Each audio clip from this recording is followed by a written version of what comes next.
நீ பேசுனீலாம் ஒரு டைம் ஒரு செகண்ட் சேர்த்தாங்க. இந்த மரம் வந்து வில்வ மரம். இந்த மரத்து வில்வ மரம்னு சொல்லுவாங்க. இது வந்து நாங்கள் வந்து திருச்சிலுவை மரம். இந்த இலை வந்து இந்த சிலுவை அடையாளத்தில் இருக்குது. கிட்டத்தில் வந்து பாருங்க, சிலுவை அடையாளத்தில் இருக்கும். திருச்சிலுவை மரம்னு நாங்கள் சொல்லுவோம். வில்வ மரம் இது வந்து கவிராயபுரத்தில் குழந்தையேசு கோயிலுக்கு பின்னால் இருக்குது இந்த மரம். இந்த மரத்துடைய நன்மை என்னன்னு கேட்டிங்கன்னாக்கு, குழந்தை இல்லாதவங்க வந்து இந்த இலையை பிடுங்கி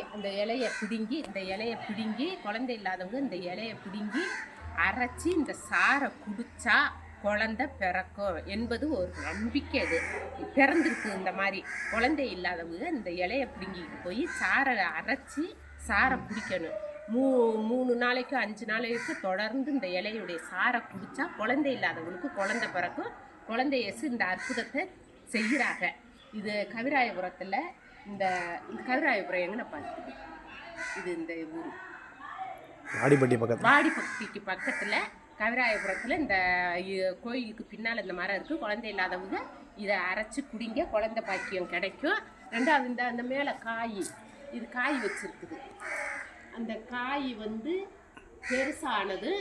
அந்த காயை உடைச்சி அதில் உள்ளர காய் தெரியுதா, காயை உடைச்சி அந்த காயில் உள்ளர இருக்க பருப்பை எடுத்துட்டு அந்த ஓடை வந்து எதுக்கு பயன்படுத்துகிறான்னா திருவோடு எடுக்கிறாங்க இல்லை தர்மக்காரவங்க திருவோடு எடுக்கிறதுக்கு இந்த ஓடு தான் பயன்படுது.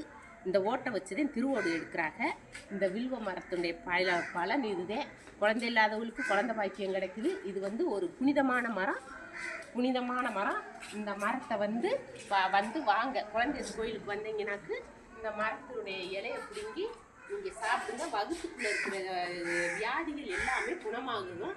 இந்த குழந்தை அற்புதம். இந்த மரத்தினுடைய வரலாறு இதே. நன்றி.